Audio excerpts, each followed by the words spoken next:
Hoje aqui em nosso podcast Estadão Notícias temos aquele encontro quinzenal, já tradicional em nosso programa, para debatermos as questões envolvendo os poderes em Brasília e, claro, com repercussão nacional, tanto o Legislativo, o Judiciário e o Poder Executivo, o Palácio do Planalto, com os setoristas que cobrem, respectivamente, cada uma dessas áreas. Hoje a gente tem uma baixa, porque Rafael Moraes Moura está desfrutando de suas férias, então a gente vai fazer o programa com dois dos nossos participantes aqui do que batizamos de Poder em Pauta dentro do nosso programa aqui do Estadão Notícias. Já vou acioná-los diretamente de Brasília. Ambos estão sendo torrados pelo calor que assola o país e que em Brasília assola de uma maneira um pouquinho mais dedicada e aguda.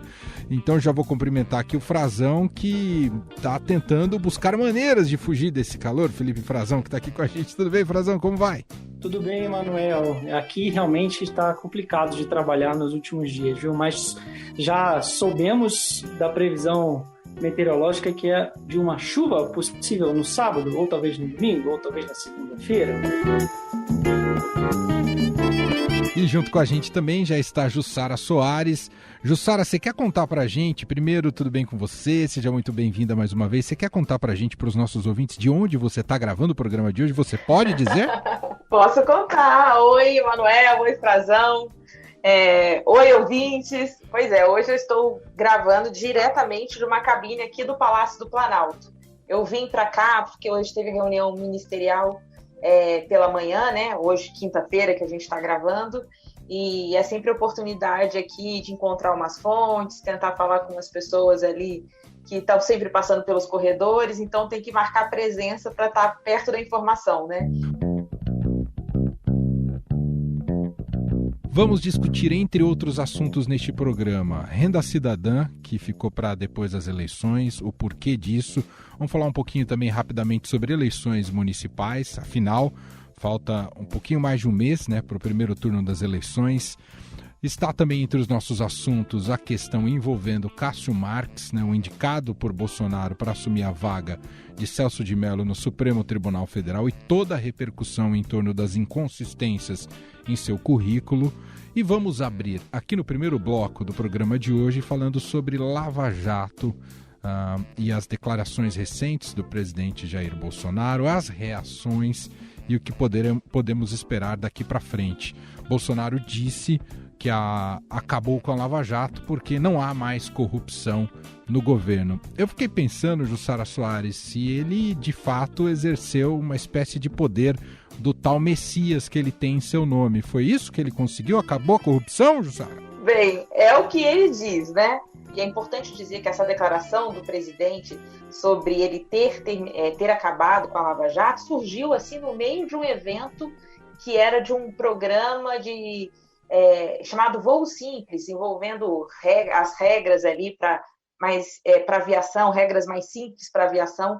E ele falou isso no meio desse discurso. Então, eu estava lá acompanhando, eu falei, na hora, é manchete. É um orgulho, é uma satisfação que eu tenho dizer a essa imprensa maravilhosa nossa que eu não quero acabar com a Lava Jato. Eu acabei com a Lava Jato, porque não tem mais corrupção no governo. Porque, obviamente, essa reação do presidente, ela vem numa sequência de críticas. A gente vai falar daqui a pouquinho da indicação do desembargador Cássio Nunes Marques para a vaga do STF, e todas essas críticas, né, que o presidente vem recebendo ali nos últimos dias, tem a ver com essa indicação. Obviamente, isso pegou super mal ali entre a força-tarefa da Lava Jato, os lavajatistas, enfim, porque pouco tempo antes, no STF, o novo presidente do STF, o ministro Luiz Fux, ele teve uma votação no plenário que ele conseguiu tirar das turmas o julgamento de ações, né, de ações penais e inquéritos. Então, voltou a ser julgado para o plenário.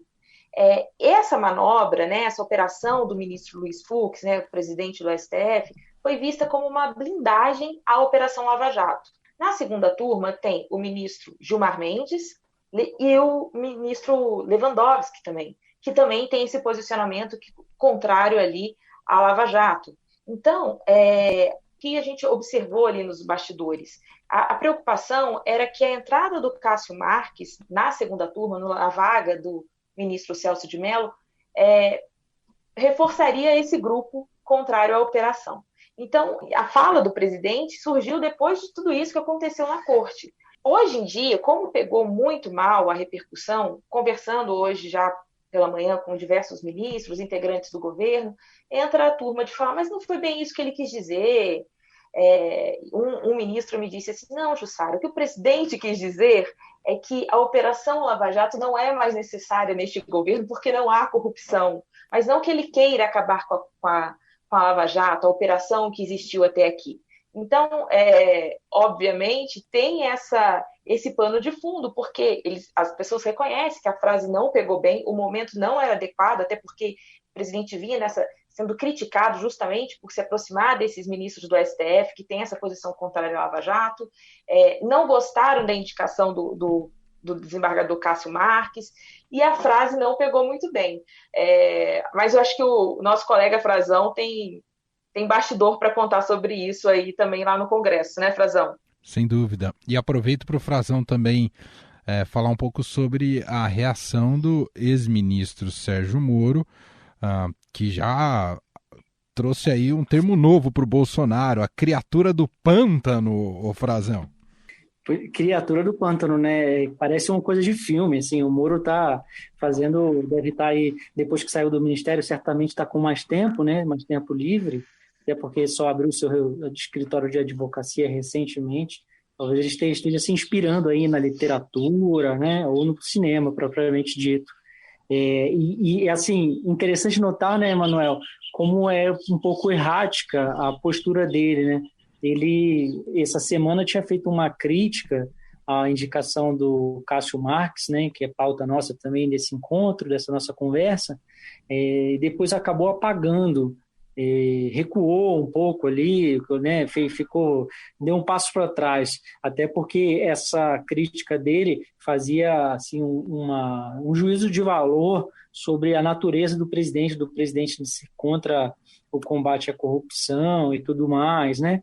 E agora ele já adotou uma postura mais agressiva de novo. Alguns dias depois ele falou, não, parece que não é isso mesmo e vou falar. E foi a público dizer, né, que o que o presidente está fazendo, assumindo esse discurso de acabar com a Lava Jato, parece que agrada aos críticos da Lava Jato. Nesse sentido, vai agradar muito à esquerda, vai agradar também ao centrão, né? E essa movimentação política dele, a indicação que ele fez com o Supremo, tudo combina, né? Parece uma série de ações que vão justamente nesse sentido. E quando ele fala isso, o Moro vem a público, ele diz que é o seguinte, é o triunfo da velha política e dos esquemas que destroem o Brasil e fragilizam a economia e a democracia. Ele, inclusive, fala, esse filme é conhecido. O Moro aí vem dizendo, valerá a pena se transformar em uma criatura do pântano pelo poder? Essas são aspas para o ministro Sérgio Moro. Interessante também de notar que esse Sérgio Moro tem uma bancada muito forte no Supremo, Manuel. E a Jussara conhece também os senadores que são de um grupo independente, que se colocaram ali, se reuniram suprapartidariamente, mas a maioria deles é do Partido Podemos, que é muito próximo e é candidatíssimo, né, a abrigar o Sérgio Moro e uma possível candidatura presidencial dele. O sonho de consumo desse partido, que foi ali se recalchutando ao longo do tempo, mudando ali, fazendo uma cirurgia plástica para se transformar num partido de bandeira contra a corrupção. É ter o Sérgio Moro como o seu candidato à presidência da República em 2022. Inclusive, grandes nomes do partido hoje são do Paraná também, como o senador Oriovisto Guimarães e o senador Álvaro Dias. Os dois são defensores do Moro, né? E eles estão assim, com uma série de críticas no Senado. E agora a gente entra no segundo bloco, segundo assunto do programa de hoje, que também acaba tendo vários pontos de conexão com a nossa primeira conversa, que envolve a indicação de Cássio Nunes Marques, né, para a vaga de Celso de Mello no Supremo Tribunal Federal. E um pouco depois surgiu algo que também é terrível, inconsistências no currículo apresentado pelo Cássio Nunes Marques.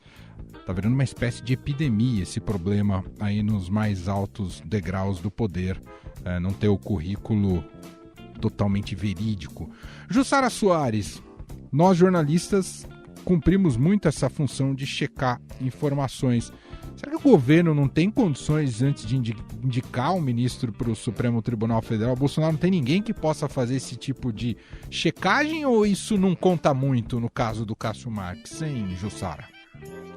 Olha, para indicações no governo, tem sim, a ABIN tem essa missão de passar o currículo, ver o currículo, saber quem é quem está entrando no governo.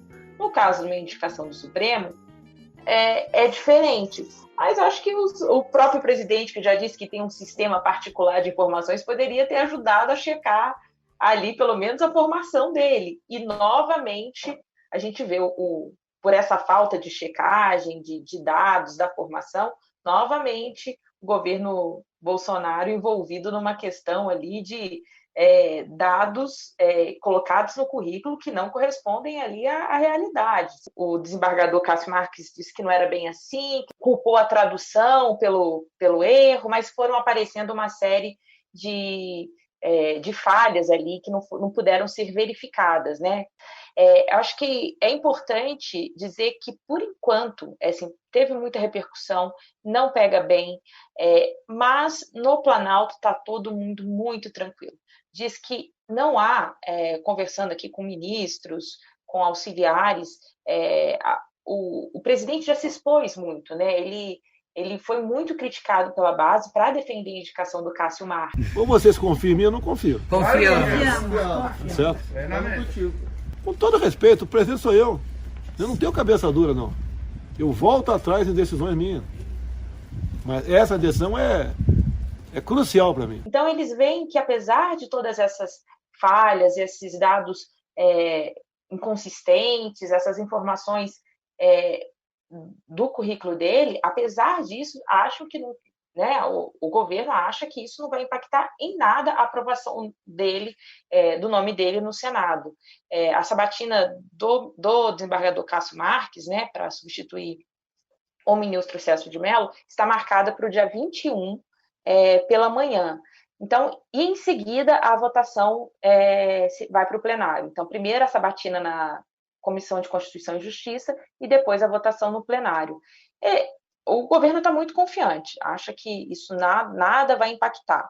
É importante lembrar também que uma matéria que a gente fez essa semana, que é a República Tatubaína.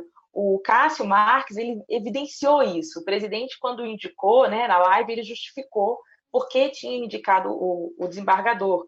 E aí ele disse, já tomei muita tubaína com ele. E ele tem usado essa expressão para se referir aos novos aliados dele, essas pessoas de confiança, que o ajudam na articulação, que conversa com todo mundo. Então, hoje esse é o cenário aqui. O Cássio Marques está respaldado pelo Planalto, por senadores e pela República da Tubaína, né? Totalmente. E eu queria ouvir nesse aspecto do Cássio Nunes Marques, do Frazão, e que foi uma apuração que ele fez, que isso, independentemente das inconsistências no currículo, ainda não tinha surgido isso, mas o Bolsonaro passou a apanhar desde o princípio que surgiu o nome do Cássio, né, Frazão? Especialmente da ala mais fiel de apoio ao Bolsonaro. E inclui aí também, de alguma maneira, os evangélicos, que esperavam um ministro terrivelmente evangélico, como havia prometido Bolsonaro. Afinal de contas, qual o tamanho do impacto dessa porrada que o Bolsonaro está levando? Se isso pode significar um racha mais profundo no futuro ou não? Hein, Frazão, o que você pode dizer para a gente dessa reação e quanto mexe aí na base de apoio do presidente?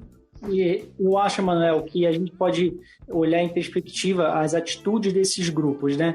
Assim como está ocorrendo hoje com os senadores que vão precisar votar a indicação do Cássio, dizer se ele tem ou não conduta ilibada, se ele tem um notório saber jurídico, e avaliar essas inconsistências no currículo, né, que estão ali meio que pro forma, de uma maneira assim, para inglês ver, a gente pode dizer isso, que é dizendo para que ele precisa se desculpar, que ele precisa pelo menos esclarecer o que aconteceu, se foi um engano, mas na verdade a maioria ali está contente em ver um indicado garantista no Supremo. Alguém que tenha trânsito político, que conversa diretamente com eles, cuja mulher trabalha nos gabinetes do Senado e vai ter uma linha direta com eles, um canal direto para eles poderem conversar. A gente não pode esquecer que os senadores e os deputados são todos julgados no Supremo Tribunal Federal. Então, para eles é interessante que tenha ali alguém mais garantista. Não é o que queria essa base toda, porque ele prometeu, ou desde a campanha, vestiu o figurino da Lava Jato. Então, o que aconteceu? Esses caras ficaram muito chateados. Os evangélicos, primeiro, porque esperavam que a vaga fosse deles, de um terrivelmente evangélico. E se não terrivelmente evangélico, como me disse o pastor Silas Malafaia, alguém terrivelmente de direita. Mas o Malafaia mesmo já disse que o Bolsonaro tinha avisado a ele que não ia dar nessa primeira indicação, mas que ficaria para a segunda. Tudo bem. Então, parte deles está contente, parte está descontente. Tem gente até, a Igreja Universal está defendendo o nome do Cássio Marques, isso é um racha ali da bancada evangélica, né, porque, segundo os seus adversários internamente, porque ela tem interesses políticos de ver o presidente Bolsonaro apoiando candidatos da própria Igreja Universal, candidatos nessas eleições municipais.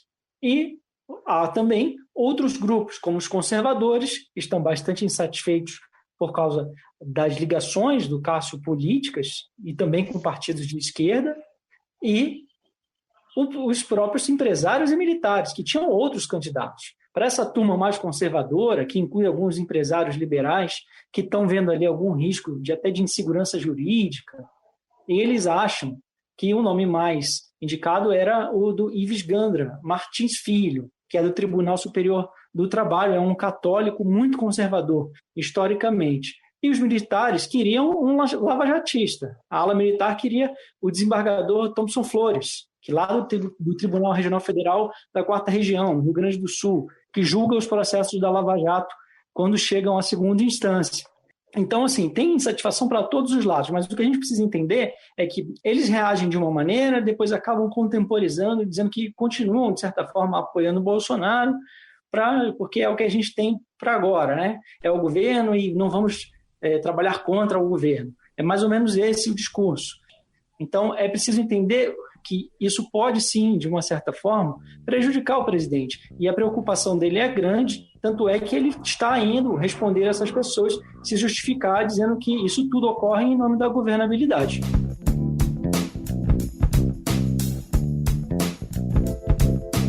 A gente entra agora no último bloco, nos últimos assuntos aqui do programa de hoje, com Jussara Soares, que está lá no Palácio do Planalto, e também o Felipe Frazão, que acompanha muito o Legislativo. E vamos começar falando sobre renda cidadã. Ficou para depois das eleições. Por quê, hein, Jussara? Vou usar a frase de uma importante fonte do governo. Ela justificou o seguinte, deixa eu até ler aqui, para não errar. A onda da eleição está engolindo todo mundo.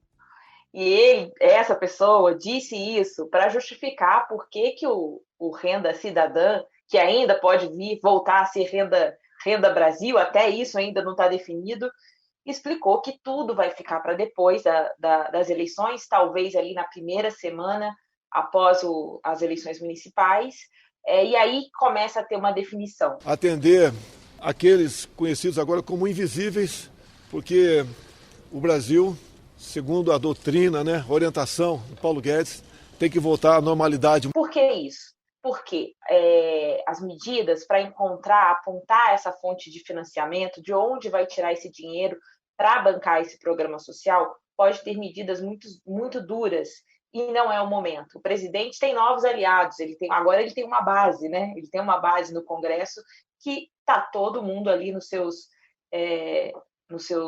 territórios, nas suas regiões, trabalhando ali para a eleição dos seus prefeitos também, que são importantes depois para a eleição deles em 2022. Agora, só depois das eleições. Então, nenhuma definição antes disso. O presidente já indicou que qualquer anúncio, qualquer decisão só depois. As conversas técnicas, segundo algumas fontes do governo, elas vão seguir, mas evitando vazamento e evitando qualquer coisa que possa atrapalhar esse momento político. Por falar em cálculo eleitoral, eu fiz um porquê para Jussara Soares e te faço um porquê também, viu, Frazão? Por que Bolsonaro não vai ficar quieto nas eleições municipais? Em alguns casos vai declarar apoio ou até investir aí nas campanhas de alguns candidatos, caso, acho que mais simbólico aqui do Russomano, do Celso Russomano aqui em São Paulo, hein, Frazão? Porque se ele fizer isso, Emanuel, ele vai ficar sozinho. Porque os seus adversários não estão parados, não estão deixando a eleição municipal de lado. Seus potenciais adversários em 2022 estão desde o início do ano trabalhando nessas eleições. O presidente também, a bem da verdade, a gente já conversou aqui no Poder em Pauta, quem é nosso ouvinte fiel vai lembrar disso, ou pode ouvir nossas edições passadas, aproveitar para prestigiar a gente, e vai notar que a gente já vinha dizendo que o presidente mudou completamente aquele discurso que nos parava de pé de que ele ficaria quietinho nas eleições, que ele ficaria longe e que ele não tinha interesse nenhum nas eleições municipais. É impossível, ele é a figura política com maior capital no país, ele é o presidente da República. Eu não pretendia entrar nas decisões municipais do Hélio. Mas o Celso Russomano é um amigo de velha data. E ele, querendo ou não, seria a pauta, como foi pauta dos primeiros debates televisivos, e está sendo discutido. Claro que a eleição municipal discute muito mais os problemas das cidades, né? Os eleitores têm problemas muito concretos e os prefeitos acabam levando a culpa por muita coisa, às vezes nem coisas pelas quais eles não são responsáveis, né? Eles nem diz respeito a eles, por exemplo, segurança pública de uma forma mais direta, mas eles acabam respondendo e levando o crédito ou o descrédito por isso. E é claro que na outra dimensão também vem o presidente da República, ainda mais um presidente que desperta paixões e ódios, como é o presidente Bolsonaro. Então ele entrou na campanha, já demonstrou essa semana, foi lá em São Paulo, deu um abraço no Russomano. Celso Russomano, em São Paulo, está com essa tática de se vincular diretamente ao Bolsonaro e os seus adversários também explorando pontos frágeis do governo federal e fragilidades do próprio Russomano para atacá-lo, para tentar tirar a liderança que ele tem hoje nas pesquisas de opinião de voto. E o presidente Bolsonaro já sabia que isso iria ocorrer. Ele está, hoje, olhando os cenários, né? Ele está, sim, participando, mas tomando decisões muito calculadas. E o cálculo dele é, sim, que ali em São Paulo é importante ele vencer. Porque ele vencendo em São Paulo, ele derrota não só a esquerda, mais uma vez, que já está fora do poder na cidade de São Paulo, mas derrota também o PSDB, né? O PSDB ainda é muito forte e o governador João Dória justamente em São Paulo. Talvez seja hoje o estado onde o partido continua forte, o único onde a gente pode dizer que o PSDB continua forte, porque Goiás, onde já foi, já não é mais, perdeu essa preponderância. No Nordeste também. Agora, o presidente precisa, derrotando o Dória em São Paulo, vai ser uma vitória para ele pessoal até, porque eles têm uma rixa pessoal. E de outro lado, eu andei conversando com o próprio governador João Dória e com outros políticos, presidentes de partidos, que acham que essa eleição, se a gente for ver, ela não tem ainda um cenário muito definido para como ela vai impactar em 2022. Mas as alianças políticas, sim. As alianças estão sendo foram feitas, costuras para indicar caminhos, não só à esquerda como à direita. Bom, assim a gente fecha a edição de hoje aqui do Poder em Pauta, mas antes da despedida, tradicionalmente, a figura ausente aqui do programa de hoje, o Rafael Moraes Moura, que está de férias, ele é mais conhecido por dar suas dicas culturais finais do que propriamente falar do Supremo Tribunal Federal. E aí, para os nossos ouvintes não ficarem tão ausentes, né, sem essas dicas imperdíveis, infalíveis do Rafael Moraes Moura, mesmo de férias, ele te mandou uma dica, Jussara Soares, é isso?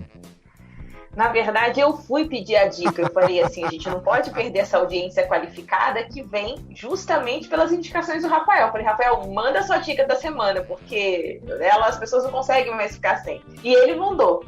Olha, a dica do filme é A Grande Jogada, que está no Amazon Prime. Estou lendo o que ele me mandou, viu? Estou lendo o WhatsApp aberto aqui. É a história real. É a história real de Molly, uma garota que tinha tudo para ser uma esquiadora, sofre um acidente e acaba decidindo fazer a carreira no mundo do pôquer. Até que, bem, aí o Rafael falou que é melhor ele não contar, mas falaram que é para vocês verem que vale muito a pena. E lembrou que esse filme marca a estreia na direção do roteirista daquele filme A Rede Social. Então acho que vale ver o filme. Eu também verei no final de semana. Então tá bom, dica no Amazon Prime dada aqui pelo Rafael Moraes Moura, que tá de férias. E espero que no próximo programa, daqui a 15 dias, ele esteja aqui junto com a gente. Deixa eu agradecer então Felipe Frazão, que cobre o Legislativo, participa ativamente do Poder em Pauta. Obrigado mais uma vez, Frazão. Até a próxima. Obrigado a vocês. Um ótimo final de semana a todos. E agradecer a Jussara Soares, que está ali no Palácio do Planalto, presa numa cabine, mas vai ser libertada. Obrigado, Jussara. Obrigada, Emanuel. Obrigada. Bom estar de novo aqui com os ouvintes. É isso. O Poder em Pauta sempre a cada 15 dias, fechando a semana, discutindo os principais temas envolvendo Executivo, Legislativo, Judiciário e a interação entre os poderes, que define muito dos rumos e da pauta do país. Obrigado a todos e até a próxima. Estadão Notícias desta sexta-feira vai ficando por aqui. Contou com a apresentação minha, Emanuel Bonfim, produção de Gustavo Lopes e montagem de Moacir Biasi. Diretor de jornalismo do Grupo Estado é João Fábio Caminuto. O nosso e-mail podcast@estadão.com. Hoje, sexta-feira, tem Na Quarentena, então tem podcast novinho pintando neste canal a partir das 5 horas da tarde, tá bem massa. Tem entrevista com Rafael Montes, hein? Grande escritor e roteirista, então não perca, às 5 da tarde hoje o Na Quarentena. Um abraço para você e até lá! Estadão Notícias.